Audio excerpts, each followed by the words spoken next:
আউযু বিল্লাহি মিনাশ শাইতানির রাজিম। বিসমিল্লাহির রহমানির রহিম।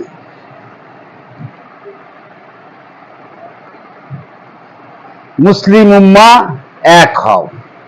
গাজা ফিলিস্তিনির পক্ষে ওই নমরুদের বংশ, জায়নবাদী ইহুদির বংশ, ইসরায়েল আমেরিকার বিরুদ্ধে জিহাদ করো। আজ যুদ্ধ বিরতি সিক্সফায়ার চুক্তি হওয়ার পরও ওই নমরুদের বংশরা গাজায় এখনো আক্রমণ ও হত্যা যজ্ঞ চালিয়ে যাচ্ছে।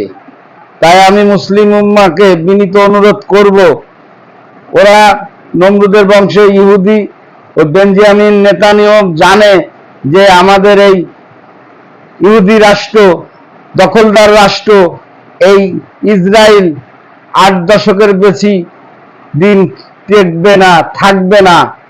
তাই ওদের নিজ ধর্মগ্রন্থে তার মধ্যে লেখা আছে যে 8 দশকের বেশি এই রাষ্ট্র থাকবে না, ইহুদি রাষ্ট্র থাকবে না পৃথিবীতে। তাই তারা প্রতিটা মুসলিম রাষ্ট্র ও মুসলমানদের প্রতি আগ্রাসন, যুদ্ধ, ইচ্ছা মতন আক্রমণ চালায় যাচ্ছে। লেবাননের হিজবুল্লাহের উপরে আক্রমণ চালাচ্ছে। তাই সকল মুসলিম উম্মাহ এক হয়ে এই সুযোগে প্রতিরোধ গড়ে তুলতে হবে।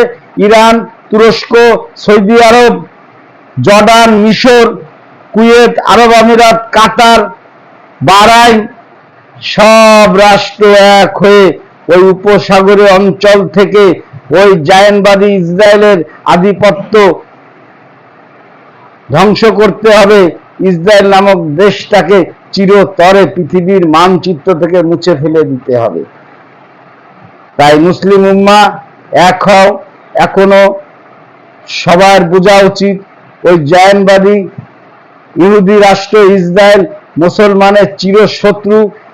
এদের বিরুদ্ধে আমাদের এখন জিহাদ করা ফরজ হয়ে দাঁড়িয়েছে। তাই কালক্ষেপণ না করে আমেরিকা, ইরান ও তুরস্ক, সৌদি আরব আপনারা একজোট হয়ে ইসরায়েলের বিরুদ্ধে যুদ্ধে ঝাঁপিয়ে পড়ুন। আজকে ইসরায়েল কখনোই মুসলমানদের ভালো চায় না। তার সাথে আছে আরেকটা বিশ্ব মোড়ল আমেরিকা, যে ইসরায়েলকে দিয়ে উপসাগরীয় অঞ্চলটাকে তার নিয়ন্ত্রণে রাখতে চায়। তাই আমি অনুরোধ করব মুসলিম উম্মাহকে, এই সময় এসেছে, এই সুযোগ হাতছাড়া করবেন না। চীন আপনাদের সাথে আছে, রাশিয়া আপনাদের সাথে আছে, উত্তর কোরিয়া এই মুসলিম রাষ্ট্রগুলোর সাথে আছে। আমেরিকাকে ভয় পাওয়ার কোনো কারণ নাই। তাই আপনারা অতি অবিলম্বে ইসরায়েলের বিরুদ্ধে একজোট হয়ে আক্রমণ করেন। আমার মনে হয় 7 দিনের বেশি সময় লাগবে না ওই ইসরায়েল নামক দখলদার রাষ্ট্রটাকে পৃথিবীর মানচিত্র থেকে মুছে ফেলে দিতে। দুনিয়ার মজদুর এক হও, লড়াই করো।